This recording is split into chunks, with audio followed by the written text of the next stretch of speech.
Hi friends, అందరూ ఎలా ఉన్నారు? సో నేను ఈరోజు అయితే రాగి పిండితో లడ్డు ఈజీగా ఎలా చేసుకోవాలో ప్రాసెస్ అయితే చూపిస్తాను. హెల్దీగా చాలా బాగుంటుంది. చిన్నపిల్లలు కూడా తినొచ్చు, పెద్దవాళ్ళు తినొచ్చు, అంత బాగుంటుంది. సో ఇప్పుడైతే వేరుశనగలు కొన్ని తీసి వేయించి పక్కన పెట్టుకొని 2 కప్పుల ఫ్లోర్ తీసుకున్నాను. సో కొంచెం సాల్ట్ వేసి వాటర్ వేసి ముద్ద చేసి పక్కన పెట్టుకొని ఇప్పుడైతే ప్యాన్ తీసుకొని నేనైతే చపాతీలు ప్యాన్ తీసుకుని కొంచెం ఆయిల్ వేసి మనం రాగి రొట్టి చేసుకుంటాం కదా, సో అలా అయితే రొట్టి చేసుకోవాలి. టేస్ట్ అయితే నిజంగా చాలా బాగుంది. ట్రై చేయండి, హెల్త్కి కూడా చాలా మంచిది. ఇదైతే అప్పుడప్పుడు చేసుకొని తింటే.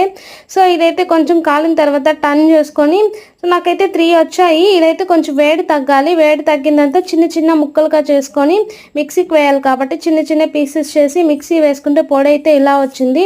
సో బెల్లం అయితే 1 కప్పు ఇలాచీ వేసుకున్నాను. సో 2 అన్నీ మిక్స్ చేస్తే చాలా ఈజీగా లడ్డు వస్తుంది. బెల్లం వేసాను కాబట్టి ఆటోమేటిక్గా లడ్డు అయితే బాగా వస్తుంది. టేస్ట్ కూడా చాలా బాగుంది. మీరు ట్రై చేసి